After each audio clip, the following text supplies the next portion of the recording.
여러분 안녕하십니까? 뉴타닉스를 통해 HCI 기초부터 운영까지 배워보기라는 세 개의 시리즈 웨비나 진행을 맡은 이양선입니다. 전자신문 올쇼TV가 마련한 이번 웨비나 시리즈를 통해 전 세계 15,000여 개 이상의 기업이 현재 사용하고 있고 빠르게 확산되고 있는 HCI가 등장하게 된 배경과 아울러 기업의 IT 인프라 운영을 어떻게 효율화시키는지 그리고 기존의 레거시 아키텍처는 어떻게 다른지 알아보고자 합니다.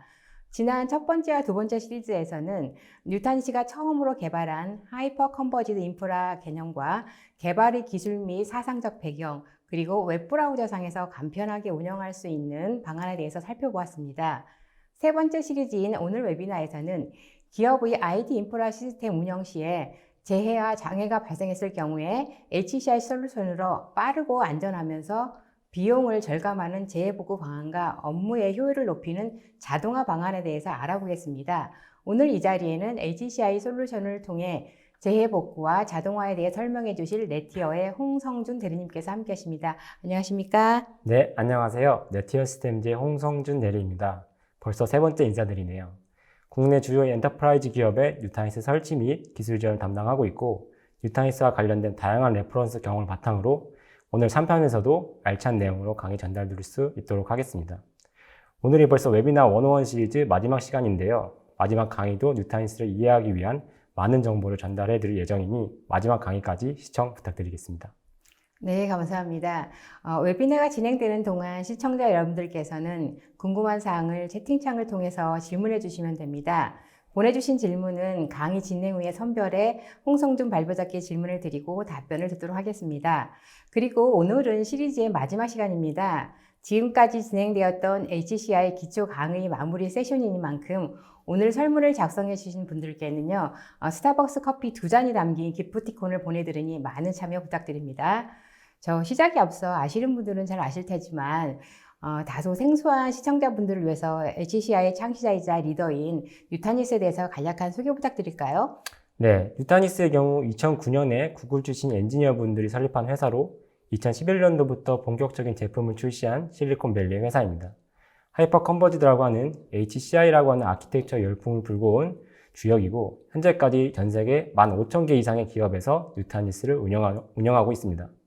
저희 네티어의 경우 뉴타닉스 파트너사로서 2013년도부터 기술 지원을 시작을 해서 현재까지 약 70여 개 기업에 뉴타닉스 설치 및 기술 지원을 하고 있습니다. 네, 감사합니다. 그리고 지난 시간에 설문 퀴즈가 있었습니다. 문항 2번과 3번 문항을 맞춰주신 분께 경품을 보내드린다고 했는데요. 그럼 지금 정답을 말씀드리겠습니다. 2번 문항은 뉴타닉스가 제공하는 엔터프라이즈 클라우드 플랫폼의 특징이 아닌 것을 고르는 것이었습니다. 항목에는요, 아무런 제한 없이 확장 가능한 인프라, 퍼블릭 클라우드와 같은 민첩성, 편의성 및 사용량에 따른 비용 지불의 경제성, 그리고 프라이빗 인프라와 같은 보안 제어 및 성능 유지, 센 또는 나스 기반 스토리지, 무료 하이퍼바이저, 퍼블릭 및 프라이빗 클라우드 전반의 운영 통합, 값비싼 가상화, 복장성 및 사일로 중 정답은 센 또는 나스 기반 스토리지와 값비싼 가상화, 복잡성 및 사일로 두 가지입니다. 그리고 3번 문항은 프리즘의 특징이 아닌 것을 고르는 것이었습니다. 인프라 하드웨어 시각화, 데이터베이스 운영 자동화 및 단순화, 원클릭 업그레이드, 다양한 스토리지 공간 전략 기술 제공, VM, 노드, 디스크 등의 인프라 전체의 상태 모니터링 중 정답은 자동화 및 단순화입니다. 두 문제 모두 맞춰주신 분들께 감사드립니다. 자, 그럼 대리님, 오늘 강의는 어떤 내용을 다뤄주실지 간략한 소개 부탁드립니다. 네, 일단은 저희가 HCI 웨비나 101 시리즈를 총 3편으로 나눠서 강의를 전달드렸는데요. 첫 번째 시간이 1편에서는 HCI가 무엇인지, 그리고 왜 등장하게 되었는지, IT 전반적인 시대 흐름과 뉴타닉스의 주요 특장점을 살펴보았습니다. 1편에서는 이론 중심의 내용을 살펴보았다면 2편에서는 좀 더 실무적인 내용으로 관리 인터페이스인 프리즘과 프리즘 센트럴에 대해서 알아보았습니다. 그리고 실제로 프리즘에 접속해서 어떠한 기능들이 있고 어떻게 사용하는지에 대해서 자세히 살펴보았습니다. 오늘 3편에서는 크게 두 가지 주제로 강의를 진행할 예정인데요. 디제스터 리커버리라고 하죠. 그래서 DR과 관련된 기능을 뉴타닉스에서 어떻게 제공하는지 살펴보고 두 번째로는 프리즘 센트럴에 있는 엑스플레이라는 재밌는 기능으로 특정 트리가 만약 발생을 하게 되면 어떤 작업들을 자동적으로 진행하는 이러한 기능들에 대해서 살펴보도록 하겠습니다. 네, 지난 두 번째 시리즈에서는 웹브라우저 상에서 누타닉스 HCI를 통해서 기업이 인프라 시스템을 쉽고 간단하게 운영할 수 있는 방법에 대해서 살펴봤는데요. 자, 오늘은 세션 시작 전에 지난 시간에 참여 못하신 분들에서 그동안에 설명하셨던 부분을 짧게 요약 정리해 주실까요? 네, 그래서 준비를 해봤는데요. 1편에서 다뤘던 내용을 일단 먼저 정리를 해드리면은 예전에 인프라의 경우 네트워크, 컴퓨팅 서버, 센 스위치, 센 스토리지, 하이퍼바이저 등 업무 시스템을 운영하기 위해 여러 가지의 인프라 요소들이 나눠져 있어서 굉장히 복잡한 구조로 이루어져 있었습니다. 또한 이것들을 관리하기 위한 별도의 관리 인터페이스가 각각 따로 존재하였고, 이에 따라 인프라를 관리하는 고객분들 입장에서는 관리 포인트가 늘어나게 되었습니다. 특히나 용량 관리나 장애가 만약에 발생하는 경우에 분리된 관리 인터페이스 때문에 많은 시간을 소요해야만 했습니다. 누타닉스의 경우에는 누타닉스 서버 간의 통신을 하기 위한 상단 네트워크, 그리고 소프트웨어를 기반으로 해서 예전에 그 복잡한 컴퓨팅, 센 스위치, 센 스토리지 구조를 누타닉스라는 하나의 서버로 집약을 시킵니다. 그리고 하이퍼바이저의 경우 EXXI, 하이퍼V, 그리고 누타닉스에서 자체적으로 개발한 무료 하이퍼바이저인 AHV까지 자유롭게 선택이 가능합니다.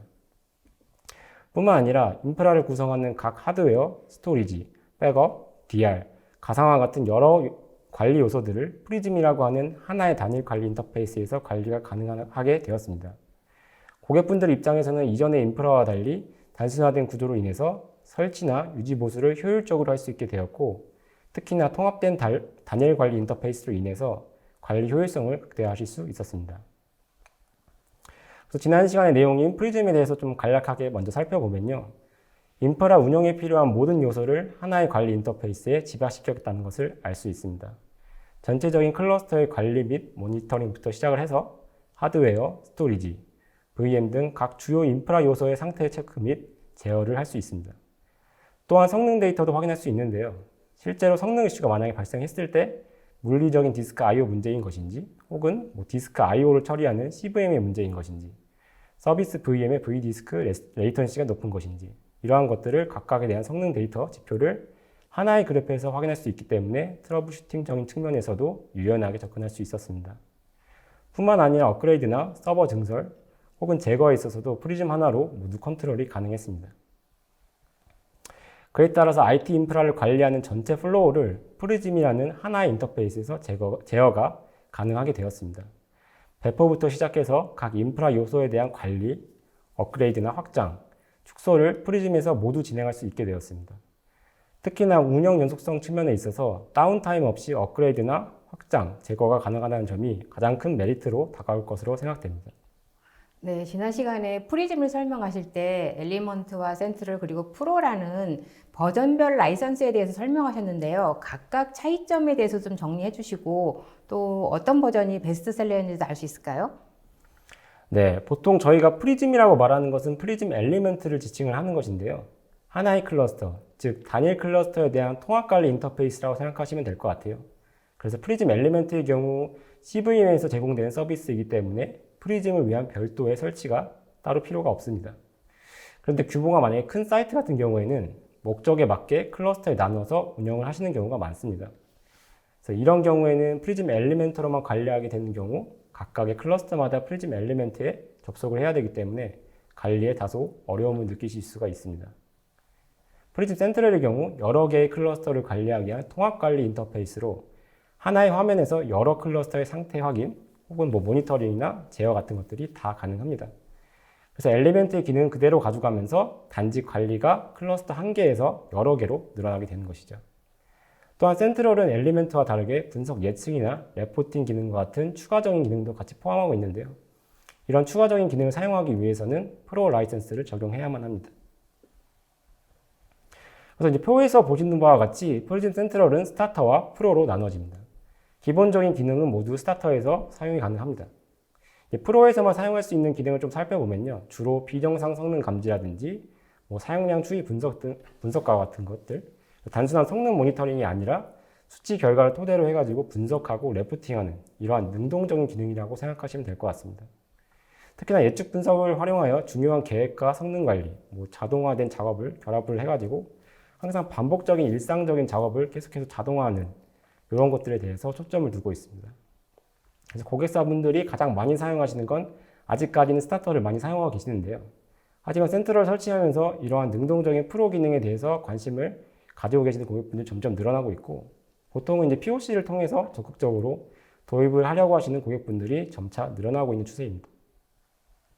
네, 잘 들었습니다. 자, 이제는 오늘의 주제인 IT 인프라 운영 시 재해복구에 대해서 살펴보겠습니다. 자, 오늘은 가상머신 중심의 재해복구 시스템에 대해서 알려주시겠다고 하셨는데요.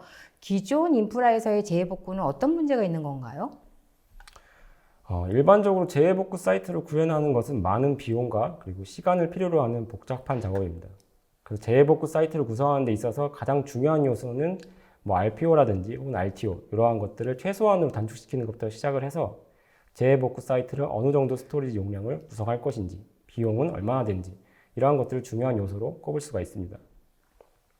그래서 요즘 IT 트렌드를 미루어 봤을 때 저장된 데이터의 양과 유형은 계속해서 증가하는 것을 알 수 있습니다. 그에 따라서 서버, 데스크톱, 샌, 나스 스토리지뿐만 아니라 여러 클라우드에 저장된 데이터와 같이 다양성 또한 증가하는 것을 알 수 있습니다. 이에 따라서 기존 인프라의 경우 기업의 데이터 보호 요구사항을 해결하기 위해서 여러 데이터 보호 솔루션 혹은 백업 서버, 어플라이언스 같은 것 등에 의존할 수밖에 없죠. 특히 데이터 보호 및 재해복구를 위해 별도의 백업 솔루션이나 서버를 추가로 구매해야 하기 때문에 비용 부담이 점차적으로 늘어날 수밖에 없습니다. 그래서 기존 인프라의 데이터 보호 및 재해복구의 가장 큰 문제점은 가상화에 최적화되어 있지 않다는 점이 가장 큰 문제점입니다. 특히나 국내 다수의 기업이 가상화를 도입하기 시작하면서 데이터 보호가 변화하고 있는 추세입니다. 가상화 환경에서는 VM 중심의 데이터 보호가 이루어져야만 하는데 기존의 통합 백업 솔루션은 가상화 환경의 요구사항을 적절하게 반영하지 못하고 결국엔 통합 백업을 자체를 진행하는 것이 단점입니다. 특히 규모가 큰 기업의 경우 다중 하이퍼바이저 환경에서 운영하는 곳이 많은데 이러한 다중 하이퍼바이저에 대한 데이터 보호나 재해복구에 대한 솔루션이 마땅치 않은 것도 큰 문제점입니다. 또한 백업이나 재해복구 사이트 구성에 있어서 스토리지 용량을 산정하는 것도 중요한 요소 중에 하나입니다. 기존 인프라의 솔루션으로는 용량 예측을 하는 게 어느 정도 한계가 있을 수밖에 없고요. 또 다른 문제점은 업그레이드로 대부분의 전통적인 DR 구성은 하드웨어 기반으로 아키텍처에 의존하고 있기 때문에 시스템을 만약에 업그레이드를 한다고 하면은 비용도 많이 들 뿐만 아니라 시스템의 업그레이드로 인한 서비스 다운타임이 불가피한 문제점들이 있습니다. 네, 기존의 인프라 시스템에서 재복구 시에 발생했던 문제점을 가상머신으로 하면 해결될 수 있다는 말씀이신 것 같은데요. 개선을 위해서 그럼 뉴타닉스는 어디에 중점을 두고 있나요? 네, 뉴타닉스 같은 경우에는 가상머신 중심의 데이터 보호를 기반으로 다양한 재해복구 기능을 제공합니다. 뉴타닉스의 데이터 보호 및 재해복구 포인트를 크게 4가지로 나누어 보았습니다. 먼저 기존 인프라의 통합 백업과는 달리 가상화 환경에 최적화된 VM 단위의 재해복구가 가능합니다. 두 번째로 다양한 RPO를 충족시키는 정책을 지원하여 보호해야 하는 VM의 중요도에 따라서 동기식, 근동기식, 빈동기식 이런 것들로 차등하여 보호 정책을 설정하실 수가 있습니다. 세 번째로는 데이터를 저장하는 공간을 뉴타닉스가 아닌 외부 장비에 백업을 하고 싶다면 클라우드라든지 혹은 서드파티와 같은 외부로도 백업을 가능할 수 있게 기능을 제공합니다. 마지막으로는 하나의 사이트에서 점점 다양한 하이퍼바이저를 운영하는 사례가 늘어남에 따라서 서로 다른 하이퍼바이저 간의 재복구도 지원하는 기능을 제공하고 있습니다. 그래서 먼저 뉴타닉스는 VM 단위의 데이터 보호 그룹을 생성하실 수가 있습니다. 그래서 해당 데이터 보호 그룹을 프로텍션 도메인이라고 하는데요. 이러한 프로텍션 도메인을 생성하신 다음에 프라이머리 클러스터와 DR 클러스터에 데이터를 복제하실 수가 있습니다. DR 설정에 대한 자세한 방법은 뒤쪽에서 다시 한번 살펴보도록 하겠습니다. 또한 뉴타닉스는 스냅샷 기반의 데이터 복제를 하기 때문에 최초 초기 복제 시에 풀카피를 제외하고는 나머지 복제는 중분 복제 형식으로 데이터가 카피됩니다. 이러한 모든 데이터 복제나 DR 설정은 프리즘을 통해서 가능하기 때문에 재해복구를 위한 별도의 솔루션을 따로 설치하지 않아도 된다는 장점이 있습니다. 재해복구 구성 자체가 VM 중심으로 설정되기 때문에 런 매핑 같은 이러한 복잡한 설정 필요 없이 단순히 보호하고자 하는 VM을 추가한 뒤에 스케줄 설정만 지정하면 거의 모든 설정이 완료된다고 생각하셔도 될 것 같아요. 따라서 단순화된 설정을 기반으로 해가지고 DR 관리나 운영하는 데 있어서 부담감을 덜 수 있는 그러한 장점들이 있습니다. 그래서 지난번에 1편에서 말씀드렸던 뉴타니스 스토리지 절감 기술, 중복 제거라든지 압축, 이례적 코딩과 같은 이러한 기술들을 그대로 DR에서도 사용할 수 있기 때문에 스토리지 또한 효율적으로 사용하실 수가 있습니다. 네, 사실 기업에서는 재복구할 때 데이터 복구가 가장 중요할 것 같습니다. 또 그리고 데이터 복구를 위해서는 데이터 복제가 선행이 돼야 될 것 같은데요. 사실 아시는 것처럼 데이터는 매우 다양하고 또 복잡하기도 하고 양도 만만치 않을 것 같은데요. 가상머신에서는 이런 데이터 복제를 할 때 어떻게 해야지 효율적으로 할 수 있을까요? 네, 각 기업의 인프라 환경에 따라서 조금 많이 차이가 날 것 같은데요. 일반적으로는 재복구 사이트, 즉 리모트 사이트를 어떻게 구성할 것인가 이것을 첫 번째로 고려를 하시고요. 두 번째로는 RPO와 관련해서 데이터 복제 대상인 VM을 어떤 정책을 적용할 것인지 고려합니다. 그래서 뉴타니스에서는 재복구 사이트의 경우 1대1 재복구 구성뿐만 아니라 1대 다 아니면은 다대1 이러한 재복구 사이트 구성도 가능합니다. 특히나 단방향 재복구 사이트 구성뿐만 아니라 양방향으로도 재복구 사이트 구성이 가능하기 때문에 재복구 사이트 구성에 있어서 제약사항이 없다는 것이 가장 큰 특징입니다. 두 번째로 고려하는 점인 데이터 복제 대상을 얼마나 자주 복제 정책을 적용할 것이냐인데 뉴타니스는 기본적으로 크게 세 가지 정책을 지원합니다. 최소 60분 단위의 비동기식 복제, 어싱크 DR이라고 하죠. 그다음에 최소 1분 단위의 근동기식 복제, 그다음에 실시간 복제 정책입니다. 운영하는 모든 VM을 동기식 복제를 건다면 가장 안전하게 구성할 수 있겠지만 그만큼 시간이나 비용이 추가적으로 들 수밖에 없는데요. 따라서 운영하는 VM들을 중요도에 따라서 적절하게 나누신 다음에 이건 정말 중요한 VM이어서 데이터 손실이 1만큼도 있으면 안 돼. 이러한 VM들 같은 경우에는 동기식 복제 정책을, 그보다 조금 더 덜 중요한 VM은 근동기식이나 비동기식 복제 정책을 차등점으로 적용하시면 됩니다. 비동기식 복제 같은 경우에는 최소 1시간 단위 복제로 보존 기간이나 다양한 스케줄 정책을 설정하실 수가 있는데요.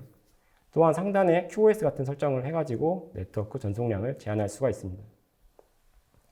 그 다음으로 근동기식 복제 같은 경우에는 최소 1분 간격의 복제 정책을 설정할 수가 있어 RPO 1분 이내 혹은 RTO 5분 이내로 비동기식 복제보다 좀 더 자주 복제 스케줄을 설정하실 수가 있습니다. 복제 간격 시간을 줄일수록 데이터 복제를 하는 네트워크 라인의 레이턴시가 사실 중요하게 되는데 근동기식 복제 같은 경우에는 네트워크 지연 시간이 제약사항이 따로 없습니다. 비동기식 복제와 마찬가지로 QoS 설정이라든지 아니면 보존 기간, 스케줄 이러한 것들 다 설정하실 수가 있습니다. 그래서 이러한 모든 DR 관련된 설정은 말씀드렸듯이 다 프리즘에서 설정이 가능합니다. 그 다음에 이제 보실 것은 동기식 복제인데요. 동기식 복제 같은 경우에는 가상머신 및 가상머신의 데이터를 보유하고 있는 컨테이너 레벨에서 복제입니다. 그렇기 때문에 VM이 어떤 데이터를 만약에 라이트를 하실 때 프라이머리 사이트에 데이터를 맨 처음에 라이트를 한 다음에 연이어 해당 데이터를 DR 사이트에도 라이트하는 그러한 절차가 이루어집니다. 그렇기 때문에 상단 네트워크의 레이턴시 제약사항이 존재할 수밖에 없고요. 두 개의 데이터 센터 간에 실시간 복제를 지원하기 때문에 만약에 사이트가 장애나는 경우에 데이터 손실 없이 중요도가 높은 VM의 경우 동기식 복제를 사용하실 수가 있습니다. 이처럼 뉴타니스는 다양한 주기 복제 방식을 지원을 하기 때문에 운영하시는 시스템 중요도에 맞게 알맞게 선택을 해가지고 정책을 적용을 하시면 될 것 같습니다. 네, 최근에는 많은 기업들이 IT 인프라를 구성할 때 단일한 인프라로 구성하지 않고 되게 다양한 인프라로 구성하고 있는데요. 그래서 예를 들면은 하이브리드 클라우드라든지 멀티 클라우드 그리고 또 백업 스토리조차도 굉장히 다양하게 구성하고 있는데 이럴 경우에는 어떻게 하나요? 네, 그래서 뉴타니스 같은 경우에는 뉴타니스 인프라 간의 백업을 지원할 뿐만 아니라 외부 장비로도 백업을 지원을 합니다. 그래서 크게는 퍼블릭 클라우드 혹은 서드 파티로 백업이 가능합니다.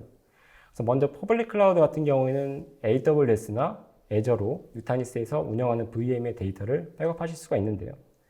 역시나 이러한 백업 또한 프리즘에서 설정 및 다 제어가 가능합니다. 퍼블릭 클라우드 백업 같은 경우에는 별도의 백업 인프라를 구축할 필요가 없기 때문에 관리에 대한 부담감도 적어지는 게 바로 큰 장점이죠. 또한 퍼블릭 클라우드에 백업하기 이전에 기본적으로 중복 제거라든지 압축과 같은 뉴타니스의 스토리지 전략 기술을 같이 적용할 수 있기 때문에 스토리지 공간을 절약할 수 있는 장점이 있습니다. 클라우드뿐만 아니라 뉴타니스 VM을 외부 서드파티 장비로 백업하는 솔루션을 제공하기도 하는데요. 대표적으로 컴볼트라든지 베리타스라든지 빔이 있습니다. 그래서 각 백업사의 어플라이언스 장비에서 뉴타니스 클러스터의 VM을 자동적으로 검색을 하고 에이전트 방식 백업뿐만 아니라 에이전트 리스 방식으로도 백업을 지원을 합니다. 네, 기업 중에서는 또 서로 다른 하이퍼바이저를 사용하는 경우도 있을 것 같아요. 근데 이런 경우에는 혹시라도 뭐 시스템 간의 충돌이라든지 아니면 특별하게 또 마이그레이션을 해야 되는 그런 절차가 있는 건가요? 네, 그래서 뉴타니스는 서로 다른 종류의 하이퍼바이저 간의 재복구도 같이 이제 기능을 지원을 합니다. 그래서 좀 더 구체적으로 말씀드리면은 VM웨어의 EXXI 하이퍼바이저와 뉴타니스 자체 개발 하이퍼바이저인 AHB 간의 재복구도 가능합니다. 물론 이 기능을 사용하기 위해서는 각 VM마다 MGT라고 하는 뉴타니스 게스트 툴이라고 하는 에이전트를 다 설치를 해야만 합니다. 실제로 고객분들께서는 VM웨어 클러스터와 AHB 클러스터를 각각 운영하고 계신데 별도의 DR 사이트를 만약에 구축하는 비용이 부담스러우신 경우에 VM웨어 클러스터와 AHB 클러스터 간의 DR 설정을 맺어가지고 데이터를 보호하실 수가 있습니다. 이렇게 하면 실질적으로 이제 비용도 더 절감을 하실 수 있는 거죠. 그래서 이러한 이기종 간 하이퍼바이저 재복구는 DR 기능으로도 많이들 사용하지만 VM웨어에 있는 시스템을 AHB로 옮기실 때 많이들 사용하십니다. 네, 말씀을 들어보면 굉장히 빠르고 편하다는 생각이 드는데요. 실제로 재복구를 하기 위해서는 아까 말씀하신 것처럼 각 시스템별로 설정을 해 주셔야 된다고 하셨는데 또 그걸 자세히 설명해 주신다고 하셨는데요. 등록 과정에 대해서 좀 단계별로 설명해 주실 수 있으실까요? 네, 그래서 이제 각 설정에 대한 화면을 제가 준비를 했는데요.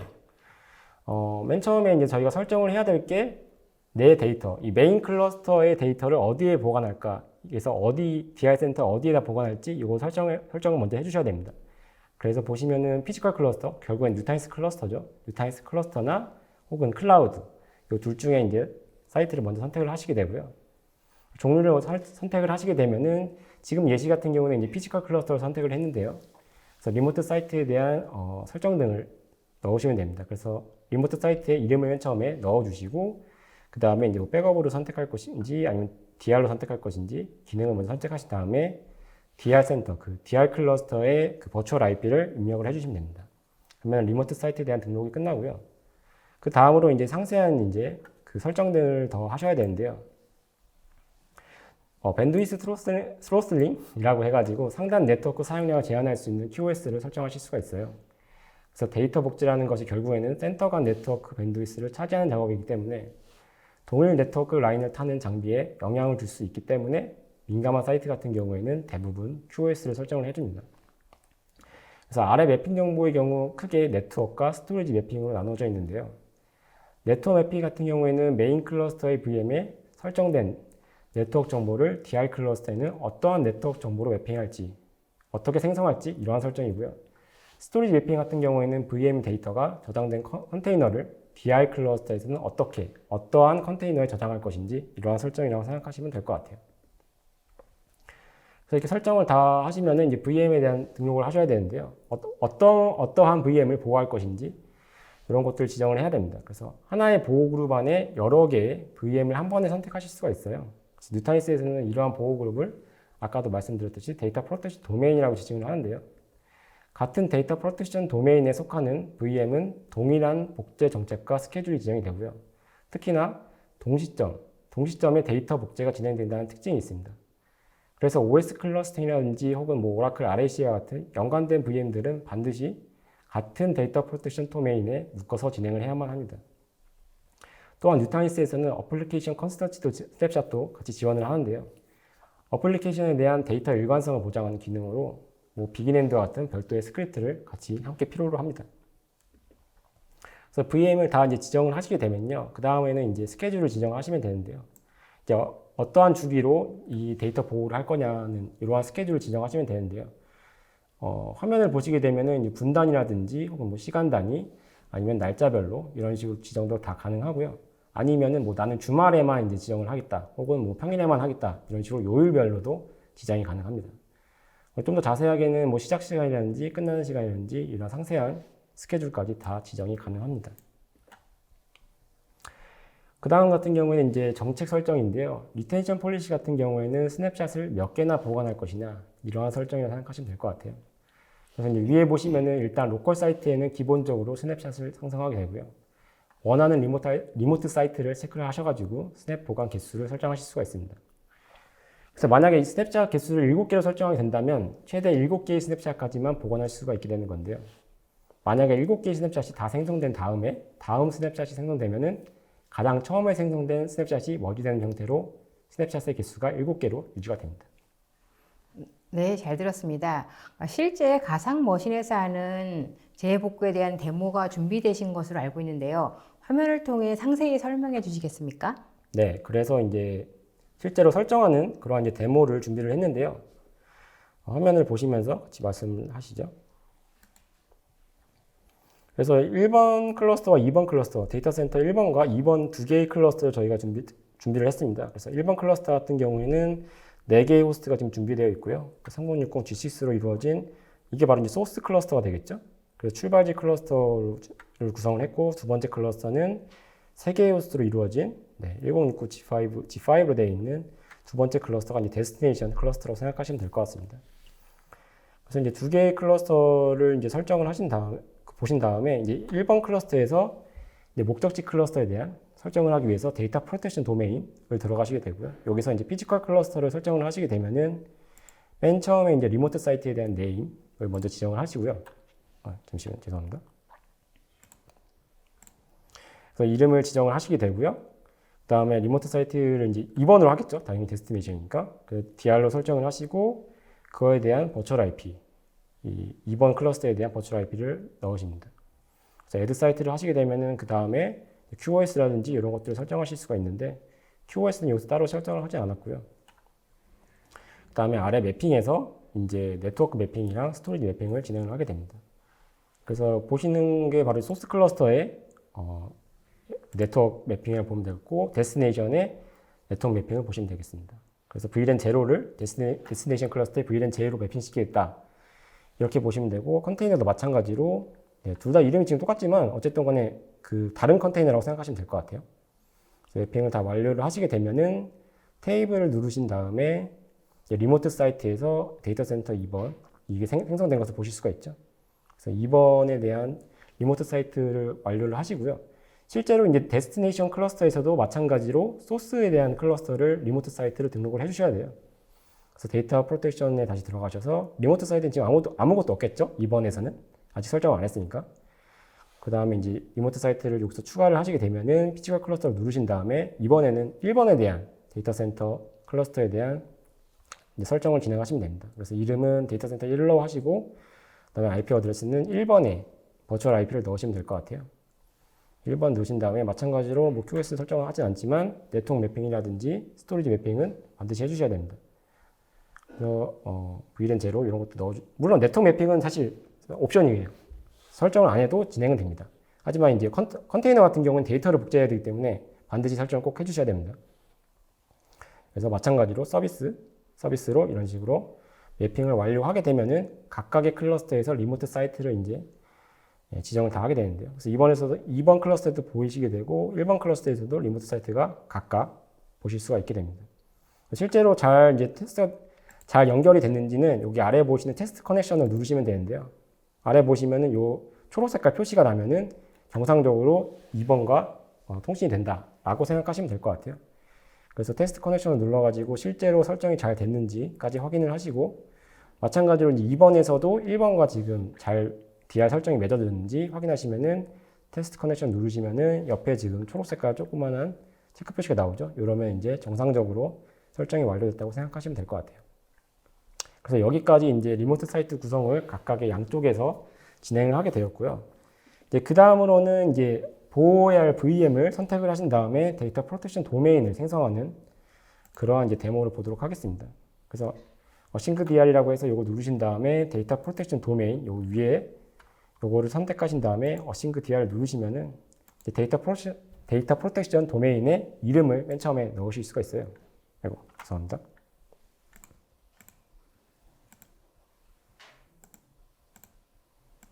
네, 그래서 이름을 넣으신 다음에 데이터 프로텍션 도메인 DR 테스트라고 넣으신 다음에 이제 여기서 보호해야 할 VM을 이제 선택을 하시면 될 것 같아요. 그래서 이제 DR VM을 저희가 이번에는 보호를 하면은 아래 그 화살표 방향을 누르면은 오른쪽으로 이제 보호하는 VM이 추가가 됩니다. 그래서 DR VM을 추가하고 여기서 저희가 이제 스케줄을 따로 설정을 또 해보겠습니다. 그래서 여기 데모 같은 경우에는 60분 단위로 네, 그 스케줄을 설정을 했고요. 그 다음에 로컬에서도 역시나 12개 스냅샷을 만들고, 그 다음에 리모트에서도 마찬가지로 12개 스냅샷을 만들도록 그래서 리텐션 폴리시까지 다 설정을 완료를 했습니다. 그래서 이런 식으로 스케줄을 크리에이트 하면은 보시는 바와 같이 스케줄이 다 생성되는 걸 보실 수가 있고요. 그래서 이제 데이터 프로텍션 도메인이 생성된 거를 보실 수가 있고, 이번 클러스터에서는 안 보이죠. 왜냐하면 1번에서 저희가 만들었기 때문에. 그래서 1번에서만 DR 그 데이터 프로텍션 도메인이 보이시게 되는 이제 그러한 설정까지 다 이제 완료를 했습니다. 그러면 이제 실질적으로 이 VM을 지금 데이터 센터 1번에 있는데 2번으로 넘기는 실질적인 이제 비동기식 어싱크 DR을 테스트해 보도록 하겠습니다. 그래서 여기 데모에서 같은 경우에는 어쨌든 간에 마이그레이션을 진행을 했는데요. 그래서 1번에 있는 DR VM을 2번으로 마이그레이션 하는 그러한 이제 데모라고 생각하시면 될 것 같아요. 그래서 1번에 지금 DR VM이 동작을 하고 있는데 콘솔 화면을 먼저 보시게 되면은 먼저 일단 IP 세팅이 정확하게 잘 되어 있는지 사전에 점검을 하고요. 그 다음에 이제 핑 테스트를 하게 되면은 실질적으로 네트워크가 잘 나가고 있는 걸 보실 수가 있습니다. 정상적으로 지금 운영되고 있는 상태인데 이 1번 클러스터에 있는 이 DR VM을 이제 2번으로 넘기는 그러한 작업을 진행할 건데 이번엔 지금 보시면 DR이 없죠? DR VM이 없죠? 그래서 1번 VM에서 데이터 프로텍션에 넣으신 다음에 DR 테스트, 아까 만들었던 데이터 프로텍션 도메인에서 여기서 이제 2번으로 마이그레이트를 누르시면은 실제로 1번 클러스터의 VM 자체가 2번으로 넘어가게 되는 그러한 기능을 보실 수가 있습니다. 그래서 마이그레이트를 누르시면은 데이터 센터 2번 클러스터를 선택을 해주신 다음에 그다음에 이제 확실하게 하기 위해서 마이그레이트 이 철자를 써야 됩니다. 쓴 다음에 마이그레이션 누르면은 1번에 있는 DR VM이 디스트로이 되면서 2번으로 넘어가게 되는 겁니다. 그래서 로그 같은 것들을 확인하실 수가 있고요. 아래 보면 이제 스냅샷 같은 것들이 생성이 되죠. 그래서 이제 태스크 같은 거 보면은 실질적으로 잘 진행된다는 것을 보실 수가 있고. 그래서 VM으로 이제 가보시면은 DR이 이제 없어졌죠. DR이 약간 마이그레이션 했기 때문에 DR VM이 없어지고, 실제로 로그도 이제 잘 애플리케이션 됐다는 것을 확인하실 수가 있죠. 그래서 이제 그 데이터 센터 1번에서는 DR이 없고 2번에 보시면 이제 DR VM이 생겼다는 걸 보실 수가 있죠. 그래서 이번에는 지금 전원이 꺼진 상태로 올라오게 되고요. 자동적으로 전원이 켜지진 않습니다. 왜냐하면은 IP가 쪼개난다든지 이런 것들이 일어날 수 있기 때문에 파워 온 같은 경우는 수동으로 해주셔야 되고요. 실제로 그 데이터 프로텍션 도메인도 새로 생성된다는 것을 보실 수가 있습니다. 그래서 이제 VM을 이제 상태를 확인하기 위해서 수동으로 이제 파워를 올리시게 되면은 보시는 바와 같이 이제 초록색으로 바뀌시게 되고 콘솔 화면에 들어가시게 되면은 실제로 이제 OS가 이제 기동되는 것을 보실 수가 있습니다. 그래서 다 OS가 이제 기동이 되면은 이런 식으로 다 접속이 가능하시고요. 실제로 이제 네트워크가 지금 잘 통신이 되는지 올라와서 2번 클러스터에서 잘 통신이 되는지 확인까지 진행을 하시게 되면 IP가 정확하게 보이시고요. 핑 테스트를 할 때도 정상적으로 핑이 잘 동작한다는 것을 보실 수가 있습니다. 그래서 이번 데모 같은 경우에는 1번 클러스터에 있는 VM 자체를 2번으로 아예 옮기는 마이그레이트를 진행을 했었는데요. 마이그레이션 뿐만 아니라 1번에 있는 VM은 그대로 놔두면서 2번에서도 VM을 만든다든지 이러한 기능들도 다 가능합니다. 네, 데모를 통한 상세한 재해복구 방법에 대해서 살펴봤습니다. 굉장히 생각보다 쉽고 편리하게 진행할 수 있었던 것 같습니다. 자, 이번에는 자동화에 대해서 알아볼 텐데요. 최근 업무 자동화는 기업의 효율성을 높인다는 점에서 많은 기업들이 이제 관심을 갖고 있는데요. 뉴타닉스가 말하는 이 자동화는 어떤 점이 다른가요? 네, 뉴타닉스의 프리즘 프로에서 사용할 수 있는 엑스플레이라는 기능으로 자동화 작업을 하실 수가 있는데요. 쉽게 설명을 드리면 갤럭시 폰의 빅스비 루틴 같은 이러한 기능이라고 생각하시면 될 것 같아요. 그래서 엑스플레이는 쉽게 설명을 드리면 특정 트리거가 발생하면 미리 지정한 액션을 자동적으로 수행하는 그러한 기능이라고 생각하시면 될 것 같습니다. 예를 들어서 지난 시간에 프리즘 프로 기능 중에 하나인 VM의 리소스 활용을 적절하게 하지 못한다는 경고 메시지가 많이 발생을 하게 되면 다음과 같은 액션을 취할 수 있도록 설정하실 수가 있습니다. 그래서 먼저 스냅샷을 생성하게 한 다음에 VM 메모리를 하향을 하고 경고 메시지를 해제시킨 다음에 이메일 전송하는 뭐 일련의 액션을 자동적으로 진행되게 설정하실 수가 있는데요. 그래서 이렇게 반복적인 작업을 자동화시켜 가지고 인프라 운영을 효율적으로 사용하실 수가 있습니다. 그래서 뭐 직접적인 그 화면을 먼저 보시면요. 첫 번째로 일단은 사전에 디폴트 값으로 지정된 그런 화면을 보실 수가 있는데요.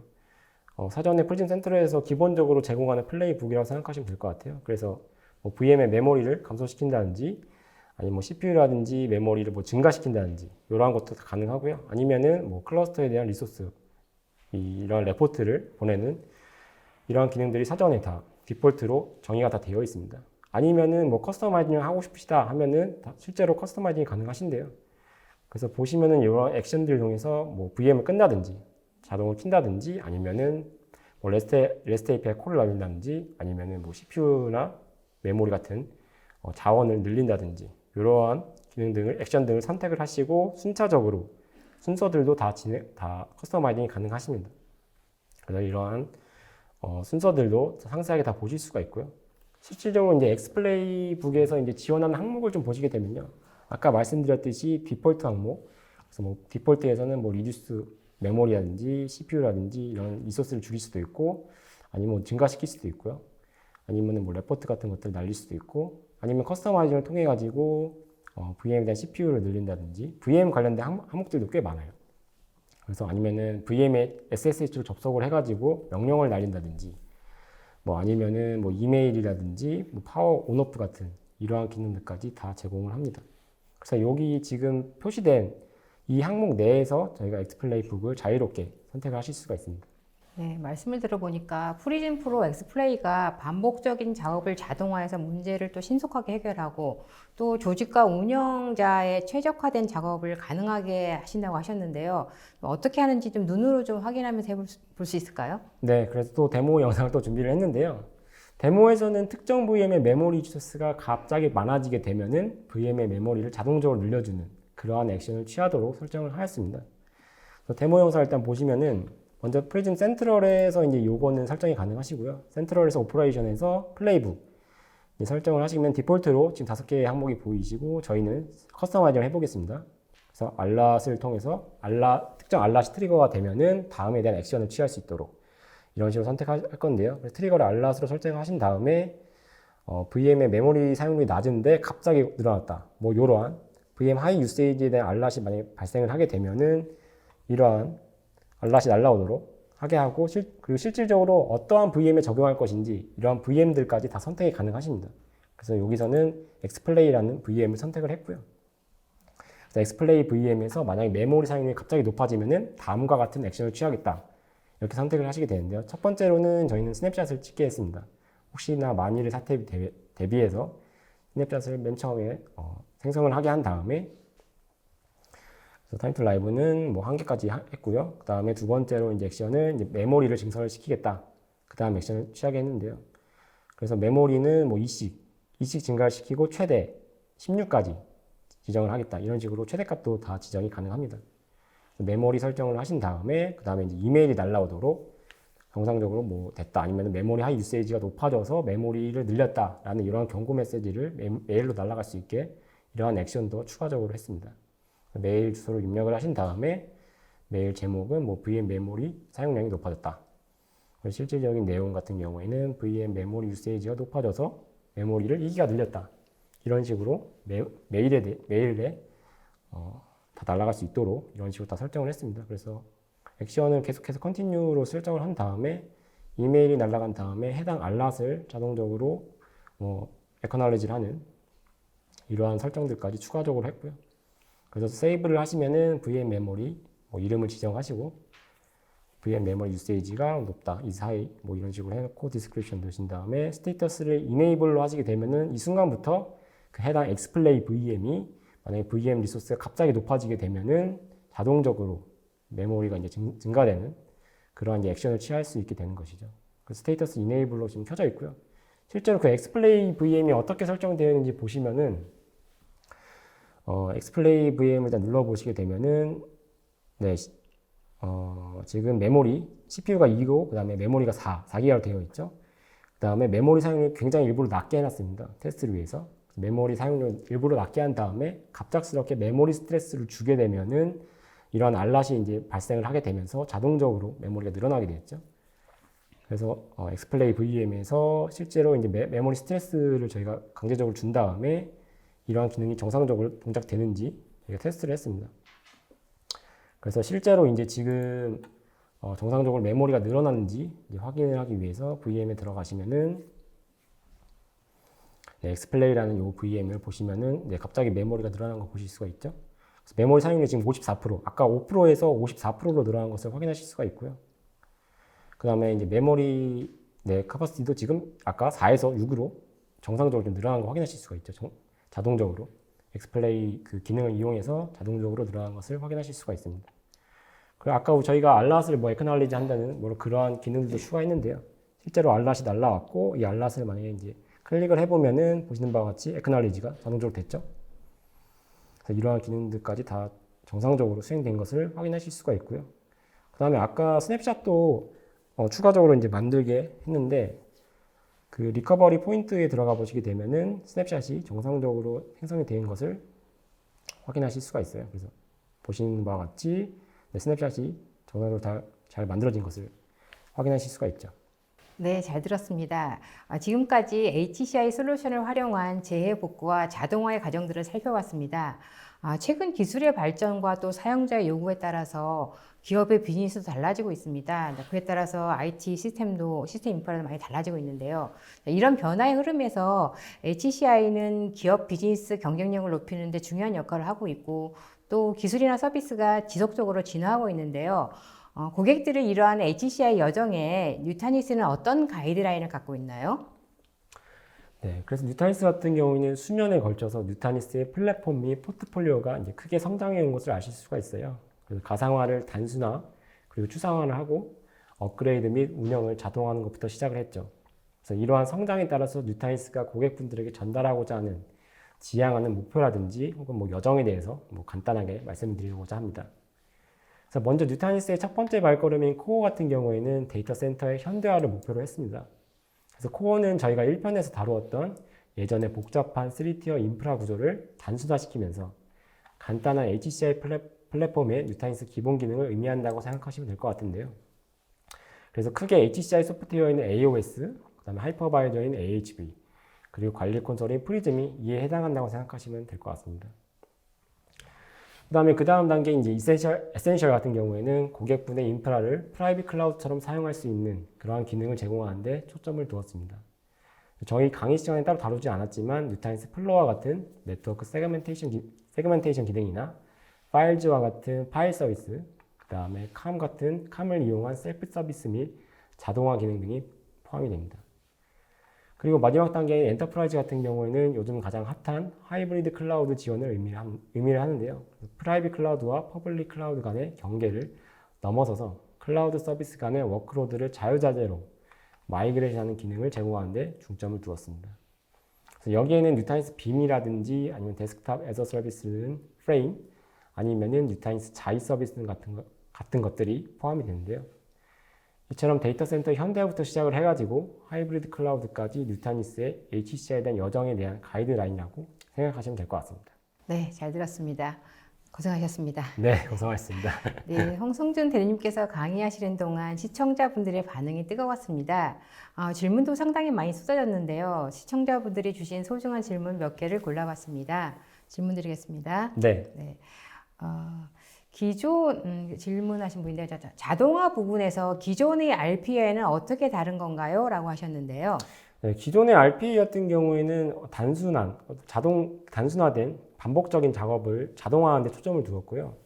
제가 아까 보셨던 엑스플레이 같은 경우에는 그 VM에 갑자기 메모리 사용량이 높아진다든지 CPU가 부족하다든지 이러한 머신러닝 기반을 토대로 해가지고 트리거가 발생을 하기 때문에 약간의 좀 차이가 있다고 생각하시면 될 것 같습니다. 네. 뉴타닉스 DR에서 스케줄을 설정하여 복제를 할 때 실패하는 경우도 종종 있을 것 같은데 복제 실패에 대한 경고 메시지 등을 수신할 수 있나요? 라고 하셨는데요. 네, 일단 기본적으로 만약에 저희가 레플리케이션 복제를 많이 진행을 하게 되면요. 복제가 이제 시작을 할 때 맨 처음에 당연히 인포 메시지가 이제 프리즘에서 확인하실 수가 있고요. 이런 인포 메시지도 물론 SMTP라든지 SNMP를 설정하시면 다 이메일이라든지 이런 별도의 메시지를 다 수신하실 수가 있고, 실제로 만약에 실패가 발생하는 경우에도 역시나 프리즘에서 경고 메시지가 올라오게 됩니다. 이런 경고 메시지가 올라오게 되면은 SNMP나 SMTP를 통해서 다 경고 메시지 등을 확인하실 수가 있습니다. 네. 그리고 또 다른 분은 메인 센터와 DR 센터 간의 복제를 할 때 네트워크 밴드위스를 얼마만큼 사용하느냐가 상당히 중요할 것 같은데요. 관련 네트워크 사용량을 모니터링 할 수 있는 방법이 있나요? 라고 하셨는데요. 네, 이것도 아까 저희 프리즘에서 그 데이터 프로텍션 도메인 그 메뉴에서 그 아래에 보시면은 매트릭이라는 그 그래프를 보실 수가 있어요. 그래서 소스 클러스터와 데스티네이션 클러스터 간의 밴드위스를 얼마만큼 사용하고 있는지, 그래서 RX와 TX 각각 다 매트리스를 통해서 그래프로 실시간으로 다 확인이 가능하시고요. 실제로 이제 아날리스로 들어가시게 되면은 3개월치의 그래프 용량도 전체적으로 다 확인하실 수가 있습니다. 네. 1대1 DR 구성뿐 아니라 1대4 DR 구성도 가능한지 궁금합니다. 또한 단방향 복제가 아닌 양방향으로도 DR 구성이 가능한지요? 라고 하셨네요. 네, 아까도 말씀을 드렸지만 저희가 DR 복제 사이트, 리모트 사이트로 구성을 하실 때 1대1뿐만 아니라 1대4로도 여러 개로 클러스터를 다 지정하실 수가 있고요. 뿐만 아니라 1대4 아니면 반대로 다대1 이런 식으로 다 구성이 가능합니다. 그 다음에 단방향 복제뿐만 아니라 양방향으로 소스 클러스터가 데스티니 클러스터가 될 수 있습니다. 그래서 리모트 사이트를 구성하시는 데 있어서 제약사항이라든지 이런 것들은 크게 없을 것 같습니다. 네. 뉴타닉스는 스냅샷을 이용해 재복구를 한다고 하셨는데요. DR 센터에 원본 데이터가 없는데 스냅샷으로 복구가 가능한가요? 라고 질문하셨습니다.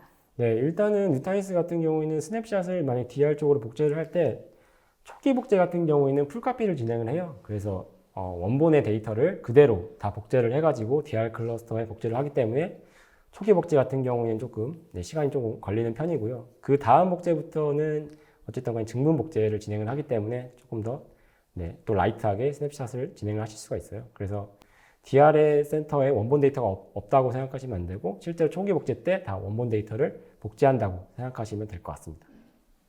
네. 뉴타닉스 DR은 VM별로 DR 복제를 할 수 있다고 하셨는데요. 뉴타닉스의 공유 볼륨은 VM이 아닌데 DR 복제가 가능한가요? 라고 질문하셨습니다. 네. 그래서 뉴타닉스 같은 경우에는 VM 중심 기반의 DR이 가능하다고 말씀을 드렸는데요. 실제로 저희가 그 VM을 데이터 프로텍션 도메인에 추가를 시킬 때 VM뿐만 아니라 볼륨 그룹도 리스트에 있어요. 그래서 볼륨 그룹도 VM과 마찬가지로 리스트를 추가하실 수가 있고요. 만약에 오라클 DB라든지 이런 거 같은 경우에는 공유 볼륨을 사용하기 때문에 반드시 볼륨 그룹을 같이 데이터 프로텍션 도메인에 추가를 시켜야 되는데요. 그래서 맨 처음에 설정을 하실 때 VM뿐만 아니라 볼륨 그룹과 같이 공유 볼륨과 같이 선택을 해서 DR 복제를 진행을 하시면 됩니다. 네. 메인 클러스터에서 DR 클러스터로 데이터를 복제하는 로직이 궁금합니다. 복제 주체는 CVM인가요? 라고 질문하셨습니다.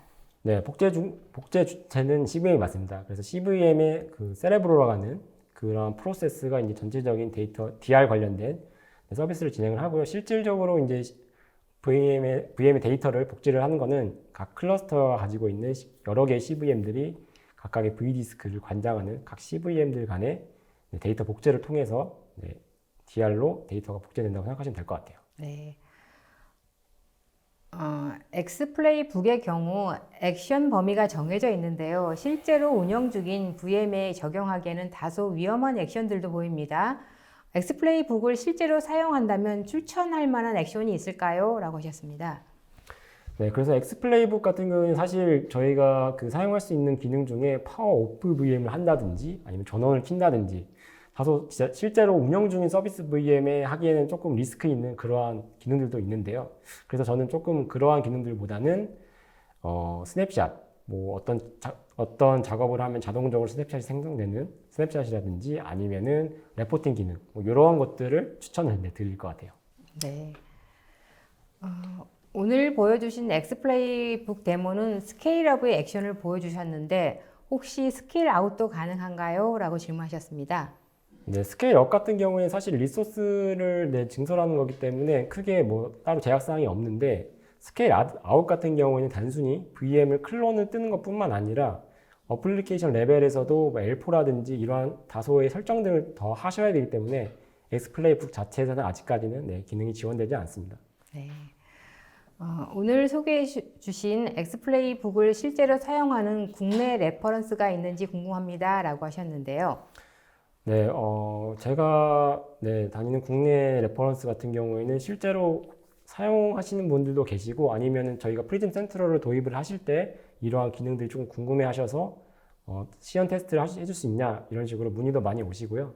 실질적으로 이제 도입을 하기 위해서 POC라든지 이러한 요청들도 많이 받고 있는 상황입니다. 네, 세미나 동안 쏟아지는 질문에 성의껏 답변해 주신 분께도 감사를 드립니다. 방송 후에는 설문에 참여해 주신 분과 좋은 질문을 남겨주신 분들을 추첨하여 경품을 보내드리겠습니다. 저 홍대리님, 오늘까지 웨비나 시리즈 3편을 모두 마무리 졌는데요. 그간 웨비나를 진행하시느라 되게 수고 많으셨습니다. 네, 고생 많으셨습니다. 끝으로 웨비나 소감 부탁드립니다. 네, 1편을 진행한 게 엊그제 같은데 벌써 마지막 시간인데요. 1편의 어떤 이론적인 부분부터 해가지고 3편의 실무적인 내용까지 실제로 이제 뉴타니스를 이제 경험을 많이 못하신 분들 아니면 알고자 하고 싶은 분들에게 많은 도움이 되셨으면 하는 그런 바람입니다. 네, 감사합니다. 네, 이상으로 전자신문 올쇼티가 마련한 뉴타닉스를 통해 HCI 기초부터 운영까지 배워보기 웨비나 시리즈 3탄을 마치겠습니다. 올쇼TV는 또 다른 웨비나 방송으로 시청자 여러분을 찾아뵙겠습니다. 오늘 웨비나 방송의 영상과 발표 자료는 일주일 내에 올쇼TV를 통해 제공해드립니다. 시청해주신 여러분 고맙습니다. 감사합니다.